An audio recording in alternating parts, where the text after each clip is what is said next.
பயன்படுத்தி ஆன்லைன் வழியே உணவு விற்பனை செய்யும் பெரும் நிறுவனங்கள் ஹோட்டல் உரிமையாளர்களுக்கு கட்டுப்படியாகும் விலையை கொடுக்க வேண்டும். இல்லை என்றால் வரும் ஜூலை 1ஆம் தேதி முதல் ஆன்லைன் நிறுவனங்களுக்கு ஸ்விக்கி, ஜொமேட்டோ போன்ற உணவு விற்பனை செய்வது நிறுத்தப்படும் என்று நாமக்கல் நகர மற்றும் தாலுகா ஹோட்டல் உரிமையாளர்கள் தெரிவித்துள்ளனர். அதாவது இதில் ஹோட்டலில் இருந்து உணவுப் பொருட்களை வாங்கி ஆன்லைன் வழியாக விற்பனை செய்யும் பெரும் நிறுவனங்கள் விளம்பரம் உள்ளிட்ட பல்வேறு மறைமுக கட்டணங்களை தங்களிடமிருந்து வசூலிப்பதாக ஹோட்டல் உரிமையாளர்கள் தெரிவித்துள்ளனர். இதனால் ஹோட்டல் தொழில் பெரிதும் பாதிக்கப்படுவதாகவும் மேலும் உணவு விற்பனைக்கான உரிய தொகை உரிய காலத்தில் வழங்க வேண்டும் என்று கேட்டுக் கொண்டுள்ளனர்.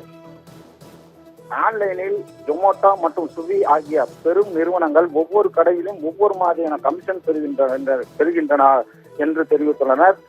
நாமக்கல் தாலுகாவில் மட்டும் 85 உணவகங்கள் ஆன்லைன் வியாபாரத்தில் ஈடுபட்டு வருகின்றனர். இதனால் தினமும் 10 லட்சம் மதிப்பில் ஆன்லைன் உணவுப் பொருள் வியாபாரம் நடைபெற்று வருவதாகவும் ஜொமேட்டோ மற்றும் ஸ்விக்கி உடன் பேச்சுவார்த்தையில் உடன்பாடு எட்டவில்லை எனில் ஜூலை 1ஆம் தேதி முதல் காலவரையற்ற ஆன்லைன் வர்த்தகம் நிறுத்தி வைக்கப்படும் என்று ஹோட்டல் உரிமையாளர்கள் தெரிவித்துள்ளனர்.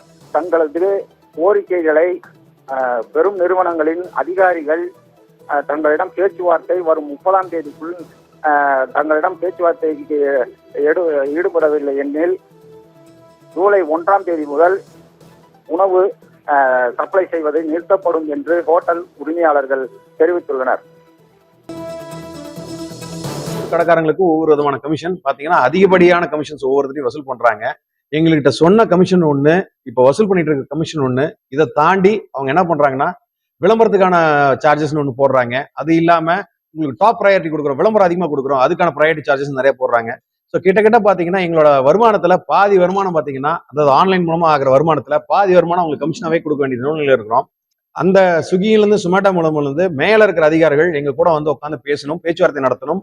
எங்க எல்லா கடைக்காரங்களும் இங்க கிட்ட நாமக்கல் நகரத்துல மட்டும் தாலுக்கால மட்டும் ஒரு 85 கடைக்காரங்க இருக்கிறோம். இங்க எல்லா ஹோட்டலுக்கும் ஒரே விதமான சதவீதமான கமிஷன் போட்டு அவங்க கொடுக்கணும். இப்படிலாம் அவங்க எங்களுக்காக ஒத்துழைத்தால் மட்டுமே நாங்க ஸ்விக்கி ஜொமேட்டோல தொடர்றதா இருக்கிறோம். அப்படி இல்லை என்றால் வருகின்ற ஜூலை 1ஆம் தேதியிலிருந்து காலவரற்றை என்று அவங்களுக்கு நாங்க ஸ்விக்கி ஜொமேட்டோ எல்லாருமே நாங்க ஆஃப் பண்ண போறோம். யாரும் நாங்க பிசினஸ் ஸ்விக்கி ஜொமேட்டோல பண்ண போறது